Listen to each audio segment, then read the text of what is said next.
This is world history. My name is Dr. Long. This video deals with written languages. Language is one of the most important things that distinguished early human beings from the animals. Yet while humans could communicate orally, in prehistoric times, humans did not have written languages. Since historians rely so heavily on written primary sources, most of our knowledge about prehistoric humans comes from the finding of other disciplines, such as archaeology and anthropology. This also illustrates that world history is has an interdisciplinary focus. Written language came about with the rise of civilizations and agriculture, which gave a settled way of life, trade, and organized government. People who came into contact with other people with written languages often borrowed that written language from them. This borrowing, or blueprint copying, as scholar Jared Diamond calls it, has been very common in human history. This is especially the case for peoples in Eurasia, Europe, and Asia, who had contacts with many other peoples and borrowed and modified writing systems from time to time.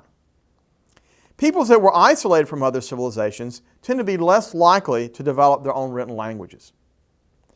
Both Egypt and the Sumerians in Mesopotamia developed written languages around 3000 BCE.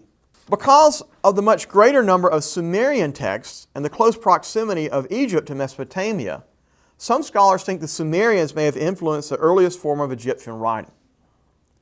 Some scholars think that the Egyptians may have conscientiously borrowed from nearby Sumeria. For its part, China developed a written language independently of other civilizations around 1200 BCE. The first written language in the Hebrew language dates from about 900 BCE. In the Americas, the Mayans also developed their own independent writing system around 300 BCE. In India, written Sanskrit dates back to approximately 150 BCE. Written Sanskrit, in turn, influenced all of the early languages used in India and areas in Asia influenced by Indian religion and culture. Now, written languages grew up as a way to relay messages over long distances and to pass down information over time. Written languages also help keep a record of material things, such as a record of fees, grain holdings, inventory of tools, the sale of goods, taxes, and so forth. Almost all of the very earliest written records are of this type. In addition, written languages also recorded religious texts and stories.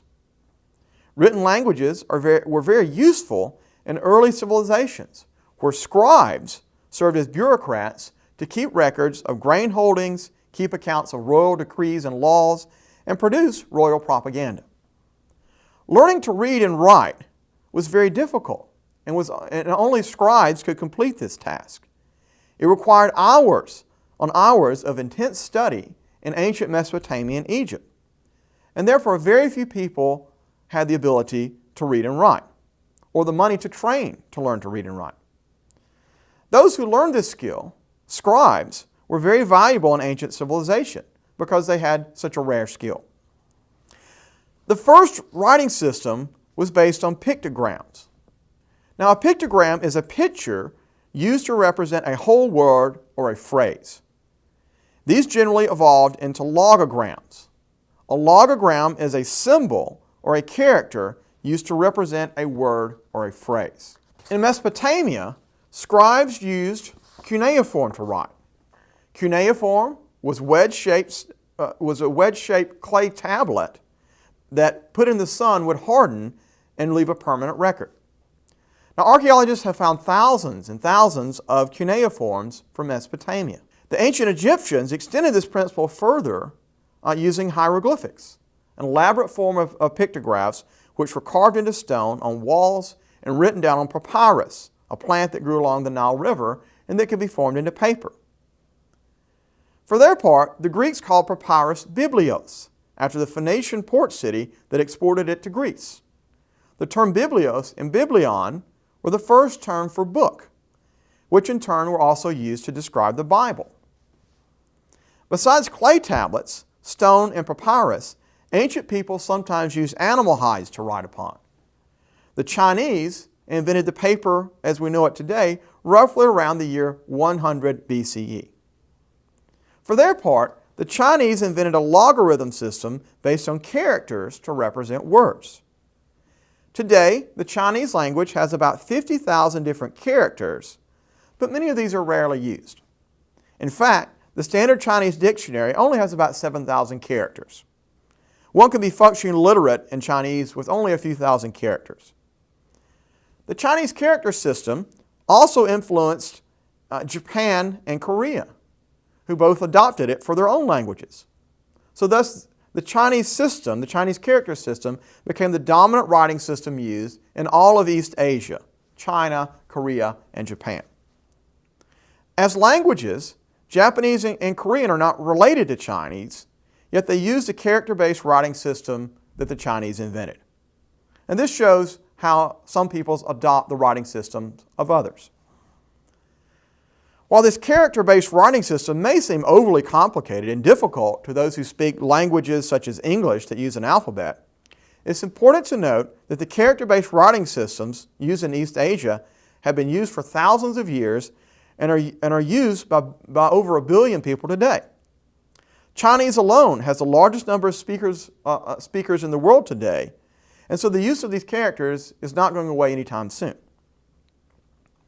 Now, pictographs, such as used in Egyptian hieroglyphs or logarithms, or logograms, such as in Chinese characters, were all used by ancient civilizations in one form or the other. It was from pictographs and hieroglyphics that the first alphabet developed.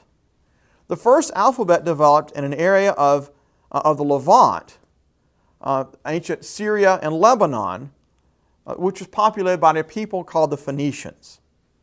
Now, the Phoenicians were heavily involved in trade. Around 1300 BCE, the Phoenicians came up with an alphabet that improved upon Egyptian hieroglyphics. As a system of writing, alphabets are far easier, as one only needs to learn the letters in order to read and write any word in the language, instead of learning thousands of different symbols or characters. The Phoenician alphabet, the first created in human history, had 22 letters. Most alphabets since the Phoenicians have used between roughly 20 and 52 letters. The Sanskrit alphabet, used in India, developed independently from the Phoenician alphabet and has 52 letters, including both vowels and consonants. For its part, the Phoenician alphabet had a huge influence on several other alphabets. The Phoenician language was a Semitic language, and its writing system had an impact on other Semitic languages. For instance, ancient Semitic language such as Hebrew, around 900 BCE, and Arabic would be influenced by the Phoenicians. The Phoenicians also had a tremendous influence on non-Semitic languages. For example, on written Greek and Latin, the language that the Romans used. For their part, the Greeks took the Phoenician alphabet and modified it into the Greek alphabet around 800 BCE. One of the most important changes that the Greeks made was by adding vowels to their alphabet. The Phoenician alphabet had not had vowels. The ancient Greeks had colonies throughout the Mediterranean, including in southern Italy. Around 700 BCE, the Romans adopted the Greek alphabet for their own language, Latin. The Romans made changes of their own for the sounds and pronunciation of words in the Latin language. The Latin alphabet, in turn, became very important for many other languages. Indeed, all languages originating in Western Europe today, English, French, Spanish, German, Italian, Portuguese, and so forth, use the Latin alphabet. While the Greek alphabet influenced the Latin alphabet, the Greek alphabet had an even greater influence on the Cyrillic alphabet. Greek brothers Cyril and Methodius were Christian monks from the Byzantine Empire who were missionaries to Slavic peoples in the 9th century CE. Cyril and Methodius, as well as monks who worked with them, realized that Slavic peoples who they were attempting to convert to Christianity had no written language. Now, this presented a problem for missionaries such as Cyril and Methodius, as they wanted to translate the Bible and other religious texts into these people's languages. So they invented a written alphabet heavily based on Greek for these Slavic peoples. This alphabet came to be called the Cyrillic alphabet. Slavic languages such as Russian, Ukrainian, Serbian, and Bulgarian today now use Cyrillic. It is worth pointing out, however, that due to the influence of the Roman Catholic Church in the Middle Ages, a few Slavic languages, such as Polish, Czech, Slovak, and Croat, used the Latin alphabet. Interestingly enough, due to Russian influence, the Mongolian language adopted Cyrillic script in the 20th century, while Western influence convinced the Turks to adopt the Latin alphabet also in the 20th century. So in conclusion, peoples in several ancient civilizations developed different written language styles to facilitate communication. Reading and writing, especially the use of alphabets, made reading and writing easier, and writing greatly changed human life. While literacy was not widespread in the ancient world, particularly in comparison to today, the modern world we live in is unthinkable without written languages. So I'll stop here. Thanks for watching.